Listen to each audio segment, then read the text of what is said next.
हरिराम व्यास जी, इनके ठाकुर जी जुगल किशोर जी। तो हरिराम व्यास जी का एक नियम था, सुबह उठते स्नान ध्यान करके अपने ठाकुर जी की सेवा करते और सेवा करने के बाद बालकों से कहते भोग लगाना आदि आदि सब करना। खुद क्या करते, वृंदावन में घूमते और बस ये ढूंढते कि कोई वृंदावन से जा तो नहीं रहा है। क्यों? जैसे ही उनको कोई दिख जाता कि वृंदावन से जा रहा है तो उनकी बस यही योजना रहती, इसको कैसे भी रोको, चाहे एक रात रोको लेकिन इसको रोको। वृंदावन से किसी को जाने नहीं देते थे, यही उनका नियम था। क्या अद्भुत नियम है। तो श्री हरिराम व्यास जी, आप सबको आवाज आ रही है ना मेरी? ठीक से आ रही है? गूंज तो नहीं रही है? ये मैं संकेत दे रहा हूं इनको कि मुझे नहीं आ रही है, ऐसे ही समझ जाओ। तो मैं क्या बता रहा, हाँ, हरिराम व्यास जी, उनका एक ही नियम था, वो ढूंढ ढूंढ के बस यही ढूंढते थे, सबसे कोई मिल जाए आगे उससे पूछते, अच्छा ये कहां से आए? अयोध्या से आए। बोले अच्छा, कब तक हो वृंदावन में? बोले 3 दिन है। कब जाने का विचार है? सोमवार को जाएंगे। तो लिख लेते थे सोमवार को फलाना व्यक्ति जाएगा। कहां रह रहे हो? बोले वहां रह रहे हैं। तो सोमवार को पहुंचे ही जाते वहां पे और कुछ ना कुछ ऐसा करते, चाहे झूठ बोल करके रोकना पड़े उसको रोकते, ये जाए ना। और 1 दिन 2 दिन 4 दिन जितना उसको रोक सकते थे। आदमी जब पूर्ण तरह ऐसा हो जाता था कि बस अब प्राण ही निकल जाएंगे तो उससे यही कहते थे, बोले इससे बढ़िया क्या होगा, वृंदावन में ही प्राण त्याग दे। कहां जाएगा बाहर, यहीं रह जा वृंदावन में। हमारे वृंदावन शतक में कहते हैं, भ्रातः तिष्ठ टले टले विटपिनाम ग्रामेषु भिक्षामटः स्वच्छंदम पिबयामुनम जलमलम चीराणि कंथाम कुरु सम्मानम कलयाति घोर गरलम नीचपुमानम क्षुधा श्री राधा मुरली रवो ब्रज सखे वृंदावनम मात्यज। वृंदावन शतक कहता है चाहे कुछ हो जाए वृंदावन को मत छोड़ो कभी। आप कहोगे महाराज जी उल्लासनगर में हमारे घर हैं, बंगले हैं, व्यापार है, और आप कह रहे हो वृंदावन मत छोड़ो। भाई देखो, तन तो दुनिया भी छोड़ देगा, तन की बात ही नहीं होती। इस व्यास मंच से तन के लिए कोई बात नहीं होती है। यहां सारी बातें मन की हो रही हैं। तन से भले ही हमारा वृंदावन छूटे पर मन से कभी ना छूटे। मन सदा वृंदावन में रहे, ये बात कही जा रही है। आप सदा उल्लासनगर में रहो, बंबई में रहो, कहीं रहो, पर मन में एक नहीं पूरा स्थान वृंदावन को दो, और जो थोड़ी बहुत जगह बची हो वहां पे उल्लासनगर बंबई आदि वो सब चीजों को बैठाओ। ज्यादा स्पेस वृंदावन को देके रखा करो मन में। मैं भी हरिराम व्यास जी की तरह हो रहा हूं, जितना ज्यादा हो सके सब वृंदावन में ही रहो, मन से रहो। तो श्री हरिराम व्यास जी ने एक बार क्या किया, एक महात्मा आए कहीं से वृंदावन और हरिराम व्यास जी की कुटिया में आ गए। हरिराम व्यास जी ने उनको भोजन प्रसाद पवाया। महाराज जी ने अपने ठाकुर जी शालिग्राम जी दिए, बोले बाबा हमारे ठाकुर जी इनको धल लो। हरिराम व्यास जी ने उनको जुगल किशोर जी के पास विराजमान कर दिया। हरिराम व्यास जी ने पूछा जाओगे कब वापस? बोले मैं तो 4 दिन बाद चला जाऊंगा। बोले अरे राम राम राम राम, कर्म फूटते हैं तब वृंदावन छोड़ के जाता है कोई। अरे वृंदावन क्यों छोड़ना? वृंदावन आने का मतलब श्री जी ने पकड़ के बुलाया है। अब श्री जी तो कभी नहीं चाहेंगे कि तुम हाथ छुड़ा के जाओ, तुम्हारी ही ज्यादा इच्छा हो रही है इसलिए श्री जी का हाथ छुड़ा के जा रहे हो। कितने बड़े अपराधी हो, श्री जी का हाथ छोड़ के जा रहे हो। 4 दिन बाद वो महात्मा कहने लगा मेरे ठाकुर जी दे दो, मुझे जाना है। हरिराम व्यास जी बोले अरे भैया यहीं रुक जा। कहां जाएगा? नहीं नहीं नहीं मुझे जाना है। तो हरिराम व्यास जी 1-2 दिन तो ऐसे ही निकाल दिए कि ठाकुर जी मिल नहीं रहे। अरे पता नहीं तुम्हारे ठाकुर जी कहां चले गए। अरे नहीं नहीं आज मुहूर्त अच्छा नहीं, आज मत जाओ, कल चले जाना। तो अगले दिन बोले अरे अरे आज तो जुगल किशोर जी का उत्सव है, जबकि कोई उत्सव नहीं होता था, जबरदस्ती उत्सव रख लेते थे। आज तो उत्सव है, आज तो तुम जा ही नहीं सकते। अगले दिन कहते, अब रात भर हरिराम व्यास जी सोचते कल चला जाएगा, कल क्या करूं कि रुक जाए। दूसरे दिन संतों को निमंत्रण दिया, तो बोल आज तो संतों का भोजन है हमारे, आज कैसे चले जाओगे तुम, मैं अकेला थोड़ी परोसूंगा, चलो परोसवाओ मेरे साथ। ऐसे कर करके 10 दिन बेचारे को रोक लिया। अब वो व्यक्ति सोचे मैं कैसे भागूं यहां से। हरिराम व्यास जी की योजना यही लगी रहती, इसी में ही धन खर्च कर देते कि कोई वृंदावन छोड़ के ना जाए। व्यक्ति पीछे पड़ गया, बोले मुझे जाने दो, मुझे जाना है, मेरे बहुत काम है आगे। हरिराम व्यास जी बोले तुम ऐसे नहीं मानोगे, सारे हमने तरीके अपना लिए फिर भी वृंदावन नहीं रोक रहे हो, ठीक है चले जाओ, चलो क्या करना है। बोले मेरे ठाकुर जी दे दो। तो जुगल किशोर जी के पास में ठाकुर जी उनके शालिग्राम जी रखे थे डिब्बा में, तो शालिग्राम जी तो नीचे धर दिए, खाली डिब्बा में एक चिड़िया का बच्चा पकड़ करके बंद करके दे दिया। बोले लो ले जाओ अपने ठाकुर जी। और उसको लगा कि ठाकुर जी मिल गए। सुनो जाते जाते जमुना जी स्नान करके जाना और ठाकुर जी को भी स्नान करा देना। ठीक है, जमुना जी गया, जैसे ही जमुना जी में स्नान किया, बोले अरे ठाकुर जी को स्नान कराऊं। डिब्बा खोला ठाकुर जी का, सोई वहां में से तो चिड़िया उड़ करके भाग गई। अब वो मन में क्या सोचे, ओहो ठाकुर जी उड़ करके चले गए। हरिराम व्यास जी कह रहे थे वृंदावन छोड़ करके मत जाओ, मैंने तो उनकी बात मानी नहीं, पर उन्होंने ठाकुर जी को वृंदावन का चस्का लगा दिया। और वृंदावन देखो, वृंदावन से जाने की बात सुनते ठाकुर जी उड़ के चले गए। रोते रोते हरिराम व्यास जी के पास गए, बोले मेरे ठाकुर जी उड़ गए आकाश में। हरिराम व्यास जी बोले रुक जाओ मैं अभी देखता हूं। अंदर वहीं रखे थे ठाकुर जी, दिए कहां थे, पीछे छुपा दिए थे ठाकुर जी। भीतर गए और भीतर जाकर के जुगल किशोर जी के पीछे हाथ ऐसे किया और ये रहे तुम्हारे ठाकुर, देखो उड़ करके यहां आके बैठ गए। अब भैया तुम वृंदावन छोड़ के मत जाओ, तुम्हारे ठाकुर जी जाना नहीं चाहते। और उस व्यक्ति को अखंड ब्रजवासी बना दिया। हरिराम व्यास जी खुश हो जाते, मिशन सक्सेसफुल। उनका एक ही मिशन है कि सब वृंदावन में बस जाओ। हरिराम व्यास जी का एक बहुत सुंदर पद है, हरि हम कब होंगे ब्रजवासी, हरि हम कब होंगे ब्रजवासी, हरि हम कब होंगे ब्रजवासी। ने गावे को मन करे ऐसा तो कर दो। हे ठाकुर नंद किशोर हमारे, ठाकुर नंद किशोर, ठाकुर नंद किशोर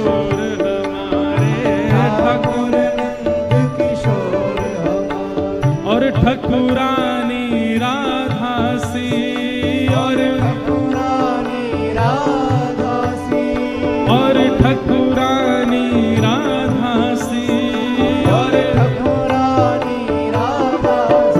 हरि हम कब होंगे ब्रजवासी, हरि हम कब होंगे ब्रजवासी, हरि हम कब होंगे ब्रजवासी, हरि हम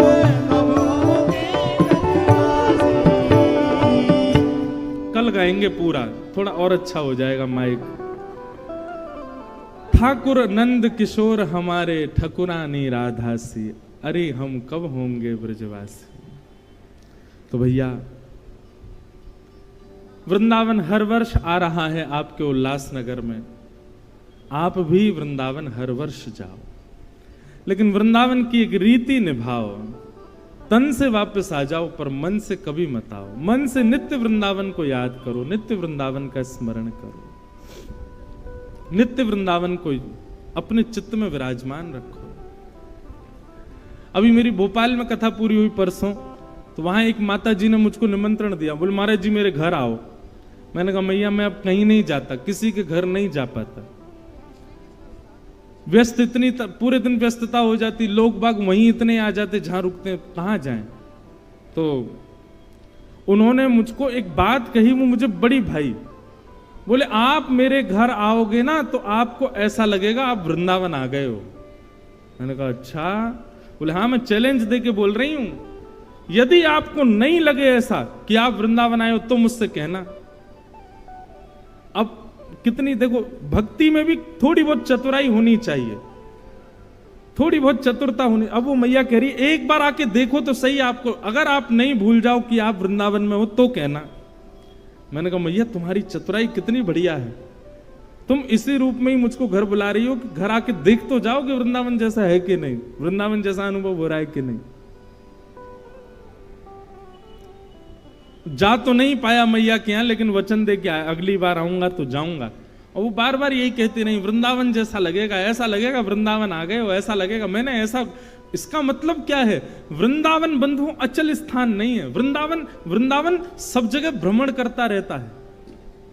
बस कुछ कुछ स्थानों की आवश्यकता है, कुछ भावों की आवश्यकता है, वो भाव प्रकट कर दो, वृंदावन अपने आप आपके पास आ जाएगा। सबसे पहला वृंदावन के लिए चाहिए प्रेम प्रकट करो चित्त में। आप अपने चित्त में प्रेम की नदी बहाने लग जाओ, वृंदावन अपने आप खिंचेगा। प्रेम। दूसरी बात, वृंदावन यदि आप चाहते हैं कि आपके चित्त में आवे, तो वृंदावन को अपने चित्त में बुलाने के लिए वैष्णव सेवा प्रारंभ कर दो। ठाकुर जी की सेवा इतनी बड़ी नहीं है, ठाकुर जी की सेवा इतनी बड़ी बात भी नहीं है। बड़ी बात है किसी वैष्णव की सेवा, बड़ी बात है किसी संत की सेवा, बड़ी बात है किसी भक्त की सेवा, बड़ी बात है गुरु सेवा। ठाकुर जी को तो कैसी भी रोटी खवा दो, कैसे वो चावल खवाए दो, कैसे वो सब्जी खवाए दो, बच्चा चुपचाप खा लेंगे। संत के सामने तो संत तो बोल देगा, टोक देगा आपको, ये उचित नहीं बना है, ये ठीक नहीं बना है, ये ऐसे नहीं बनाना है, ये ऐसे नहीं करना है। उसकी सेवा कठिन होती। तो वृंदावन चित्त में आए उसके लिए सबसे पहले प्रेम चित्त में प्रकट करो। वृंदावन चित्त में आए उसके लिए दूसरा भाव वैष्णव सेवा प्रारंभ करो। वृंदावन चित्त में आए उसके लिए तीसरा भाव श्री किशोरी जी का स्मरण प्रारंभ करो, लाडली जी का स्मरण करो, हमारी श्री राधा रानी का स्मरण करो। वृंदावन चित्त में आएगा तो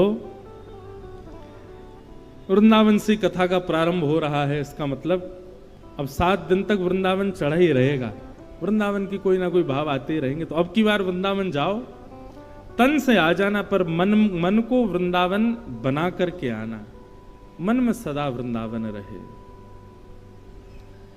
आइए आज प्रथम दिन है कथा का, कथा प्रारंभ करें, महात्मा में हम लोग प्रवेश करें, थोड़ी बहुत देर चर्चा करेंगे, फिर उसके बाद कल ठीक 6 बजे 5:30 बजे, हाँ 5:30 बजे से कथा प्रारंभ कर देंगे, ताकि आप सबको भी सुख लगे, आनंद से कथा का भाव रहे। पर 5:30 बजे मैंने क्यों बोल दिया? मैं तो 5 बजे ही बोलूं, नहीं तो आप आओगे ही 6 बजे। आप तो 5 बजे ही आना, मैं आऊंगा 5:30 बजे। तो आप सब लोग आके विराजमान होना। विश्राम का कोई समय नहीं है, जब मन होगा, जब अपने आनंद आ जाएगा। और ये तो मौज का दरबार है, यहाँ तो मौज होती है। अगर मौज आ गई किसी दिन तो बढ़िया चलेगी लंबी कथा। और किसी दिन यदि आप लोग थके हारे आए तो मैं भी थक जाऊंगा जल्दी।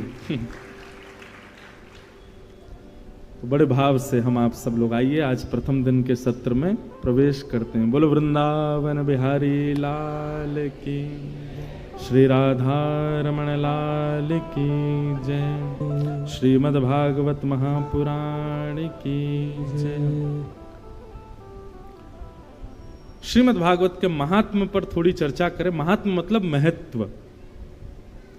सबसे पहला श्लोक सब लोग स्मरण करो ठाकुर जी का।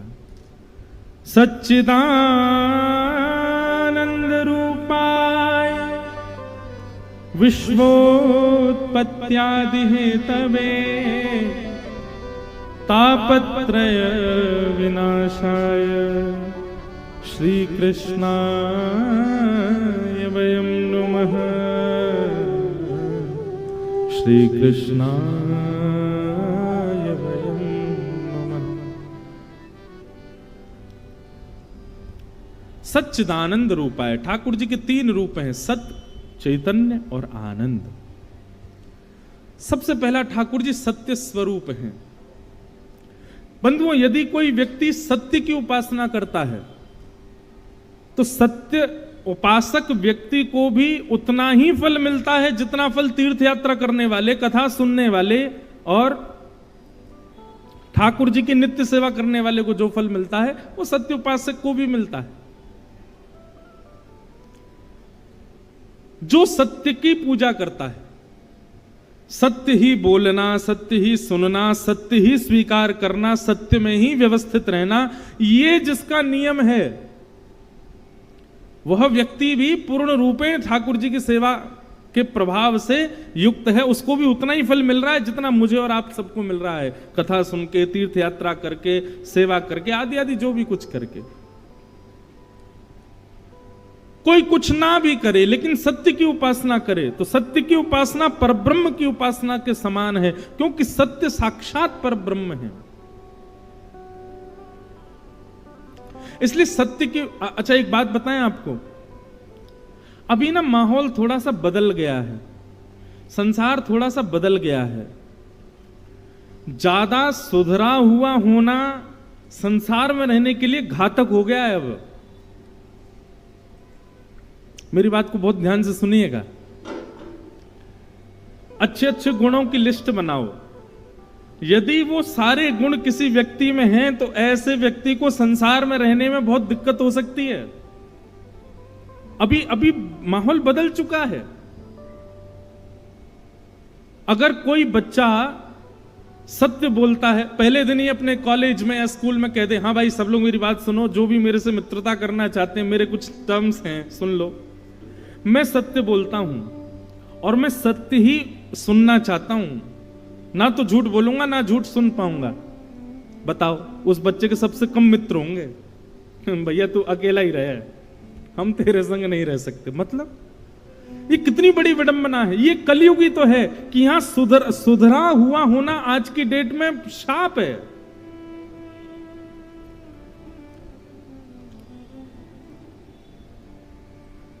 किसी परिवार में विवाह हो रहा हो बेटा का या बेटी का, वहां ऐसा कह के देखो, भैया देखो हमारी बेटी जो है 9:30 बजे सो जाती रात में, 3:30-4 बजे उठ जाती है सवेरे। बाकी की चीजें बोलो मत बोलो, लेकिन लड़का वाले सुनो, इनको कोई और ही ब्याह कर ले, हम तो नहीं कर पाएंगे। 9:30 बजे सोएगी। एक जगह मैंने पॉडकास्ट हुआ महाराज जी, तो मैंने वहां पे ऐसा बोला कि व्यक्ति को चाहिए 1 महीने का एक चैलेंज लेवे, क्या 10 बजे सो जाए और सुबह 4:30 बजे अपना बिस्तर छोड़ दे, उठ जाए। 1 महीने तक ये नियम का पालन कर ले कोई व्यक्ति, तो 31वें दिन उसको अपने आप अनुभव होगा कि उसकी विचारधारा शुद्ध होने लग जाएगी, उसके निर्णय शुद्ध होने लग जाएंगे, वो जो सोचेगा वो उत्तम होने लग जाएगा। आपको पता है ये जो वीडियो थी इस पर कमेंट्स क्या थे? महाराज जी आप कहते रहो 4 बजे उठ के करेंगे क्या? 4 बजे से लेकर 9 बजे तक हम करेंगे क्या? अभी हम 9 बजे उठते हैं, 9 बजे के बाद का हमको रूटीन पता है कि हमको क्या करना है, पर आप कह रहे हो 4 बजे उठो, 4 से 9 तक क्या करें? मैं उस समय सिर पकड़ के बैठा, मैं सच में घोर कलयुग आ गया है। आदमी को यह बताना पड़ेगा कि 4 बजे उठ के करना क्या है। खैर सुनो, उल्लासनगर की तो रीति ही अलग है, यहां तो रात की दुनिया। आप लोगों के लिए नहीं है ये बात। आप लोग अपने ऊपर लागू मत कीजिएगा इसको। एक व्यक्ति मुझे मिले उल्लासनगर के पिछले वर्ष, वो बोले महाराज जी हम आपकी अकिंचन कथा सुनते। अकिंचन कथा शुरू होती है सुबह 4:30 बजे, तो बोले हम आपकी अकिंचन कथा सुनते। मैंने कहा अच्छा। और महाराज जी हम उसी समय सुनते थे जब आप लाइव में बैठते थे, 4:30 बजे आप बैठते कथा करने, हम तभी सुनते थे। मैंने कहा बड़े बढ़िया, तुम सुबह 4:30 बजे उठते कथा सुन। नहीं 4:30 हम सोने का समय होता था हमारा, वो तब आप कथा कर रहे होते तो हम सोचते देखते देखते सो जाएं। जय हो। उल्लासनगर के लिए नहीं है ये बात, यहां तो सारी जगह सूर्य की वंदना है या चंद्रमा की वंदना होती है। चंद्रमा भी तो कहे कि मुझे भी तो पूजो। लो, और यहां आने के बाद हमारी स्थिति भी आप जैसी हो जाती है। यहां आने के बाद मुझे भी नींद 4 बजे से पहले नहीं आती है। पता नहीं क्या है, यहाँ की हवा ही, आप लोगों का दोष बिल्कुल नहीं है, यहाँ की हवा में कुछ है। मैं आप लोगों को कुछ नहीं कह रहा हूं, लेकिन एक बात तो है, एक अलग सा एक आनंद है उल्लासनगर में, सब आनंद में रहते हैं।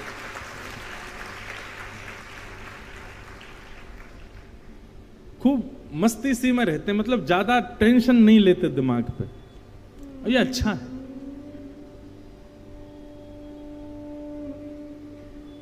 लेकिन मैं जो बात कह रहा हूं वो सुनो। सुधरा हुआ होना अभिशाप है आज की डेट में। आप ज्यादा गुणवान हो तो समाज आपको स्वीकार नहीं करेगा।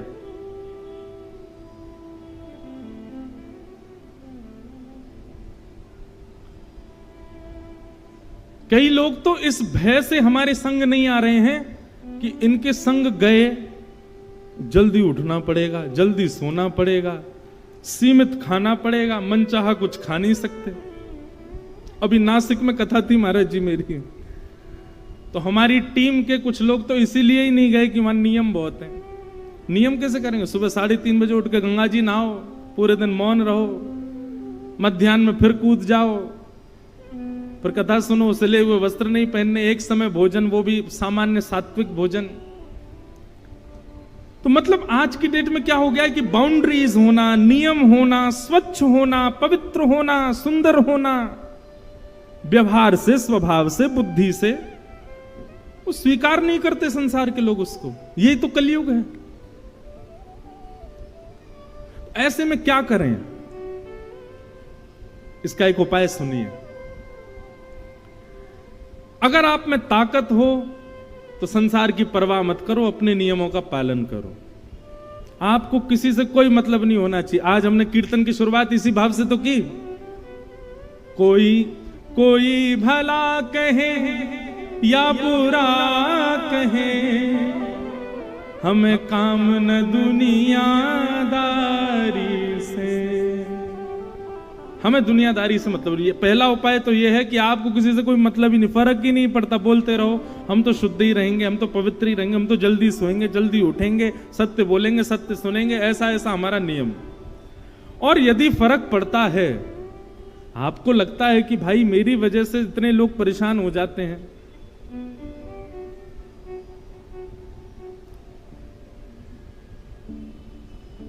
तो फिर क्या किया जाए? अपने नियम का पालन गुप्त रूप से करते रहो और प्रकाश में ऐसा दिखाओ कि आप भी उन्हीं की तरह हो।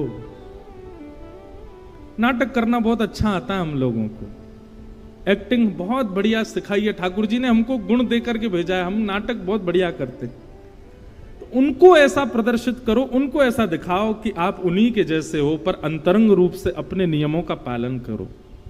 उसके सामने भले ही झूठ सुनना पड़ रहा है, आप झूठ नहीं सुनते, झूठ नहीं बोलते, पर उसका प्रायश्चित भाव रखो। हे ठाकुर जी, अभी माहौल के अकॉर्डिंग मुझे करना पड़ रहा है, पर क्षमा करना, इसका मैं प्रायश्चित जरूर करूंगा। तुरंत वहां से निकल करके क्षमा मांगो ठाकुर जी से, बोले नहीं ये स्वीकार नहीं था, पर माहौल के अकॉर्डिंग मुझे करना पड़ा ना, क्षमा करो। पर यह बात भी सब जगह लागू नहीं होगी, नहीं तो कई लोग संसार के ऐसा सोच लेंगे कि महाराज 4 लोग बैठ के पी रहे हैं, आपने ही तो कहा था माहौल के अकॉर्डिंग कर लिया करो। ऐसी चीजों में नहीं चलेगी ये सब बातें। कुछ सामान्य स्तरीय स्थानों पर, जैसे कि आजकल ऐसा हो गया है कि ज्यादा आप सेवा करो ठाकुर जी की, घर वाले चिक चिक करते रहते हैं, ये भी विडंबना है। देखो क्या, मुझे कभी कभी बोलने में लगता तो बुरा है, पर क्या करूं, कुछ तो निदान बताना पड़ेगा ना। बच्चा खाए पिए दूषित हो जाए, उससे माता पिता को चिंता नहीं है। बच्चा भक्त हो गया, इससे चिंता हो गई माता को, हमारे बच्चे भक्त हो गए महाराज जी, हमारे बच्चे भक्ति करते, कथा सुनते हैं, कैसे काम चलेगा आगे। अरे इस बात की चिंता नहीं है कि वो पीता है, इस बात की चिंता नहीं है कि वो खाता है, इस बात की चिंता नहीं है कि वो गलत लोगों की संगति करता है, इस बात की चिंता हो रही है कि वो भक्त हो गया है। ये कलयुग नहीं है तो क्या है? तो भैया ऐसी स्थिति में कुछ सामान्य स्तरीय बातें जो है, जैसे घर में सेवा करो तो ठाकुर जी की घर वालों को दिक्कत होती तो वहां पे फिर नाटक करो, थोड़ी बहुत सेवा करके बाकी मन से सेवा कर लो। जहां पर लगे कि संसार आपको स्वीकार नहीं कर रहा, वहां पर अंतर्मुखी हो जाओ, मानसिक हो जाओ। और ये मत कहिएगा मानसिक होना नहीं आता, सबको आता है मानसिक होना। आप जब किसी वस्तु को नहीं ग्रहण कर पाते तो आप मन से उस वस्तु का सेवन करते हो। किसी व्यक्ति को प्रेम करते हो, अब सीधे तो बोल नहीं पा रहे कि हम तुझसे प्रेम करते हैं, तो मन ही मन तो सब भाव रखते हो ना। तो मन से होना, मानसिक होना सबको आता है।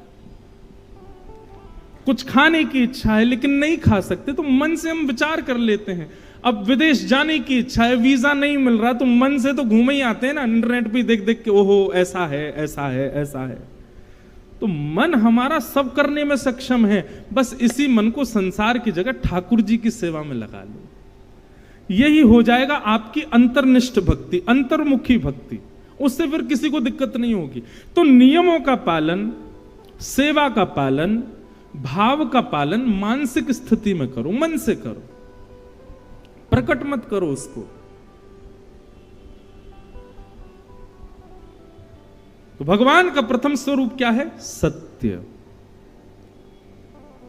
यदि कोई व्यक्ति सत्य का उपासक है तो सत्य की उपासना करने वाला साक्षात ठाकुर जी के उपासक के समान माना जाएगा। दूसरा रूप बताया गया ठाकुर जी का चैतन्य। ठाकुर जी चैतन्य है, ठाकुर जी जड़ नहीं है, ठाकुर जी चैतन्य है। ठाकुर जी के प्रति चैतन्य भाव रखना, यह चैतन्य भाव प्रकट होना मात्र आपके जप तप नियम साधन अनुष्ठान आदि इन सब का फल आपको उसी समय मिल जाता है जिस समय आप ठाकुर जी को चैतन्य मान लेते हो। चैतन्य मतलब समझ रहे हैं ना? जड़ और चैतन्य दो होते हैं। जड़ मतलब कि ये पत्थर हैं, ये धातु हैं, ये अष्ट धातु हैं, ये पीतल के हैं, तांबे के हैं, सोने के हैं, चांदी के हैं, पत्थर के हैं, मार्बल के हैं। ये हो गई जड़ वस्तु, जड़ भाव ठाकुर जी के प्रति। और ये भाव उत्पन्न हो जाना, नहीं ये तो साक्षात चैतन्य है। उनके प्रति धातु की भावना नहीं है, उनके प्रति चैतन्य भावना है। ठाकुर जी के मंदिर में एसी लगवा दिया, क्यों लगवाया? उनको भी गर्मी लग जाती होगी। सर्दी के समय ठाकुर जी को ऊनी वस्त्र पहना दी, क्यों? उनको सर्दी लगती होगी। अभी गर्मियों का मौसम आ गया तो ठाकुर जी को भोजन में वो वस्तु दी जा रही है जिस वस्तु से ठाकुर जी को शीतलता का अनुभव हो। स्नान पूर्णिमा, उस दिन ठाकुर जी खूब जोर से नहाते हैं और उस दिन वस्त्र भी ठाकुर जी गीले ही पहनते हैं, इतनी गर्मी होती है। तो ये अगर जड़ वस्तु मानेंगे तो ये सेवा कभी नहीं हो सकती। आप चैतन्य मानते हो इसीलिए ये सेवा अर्पित कर पाते हो।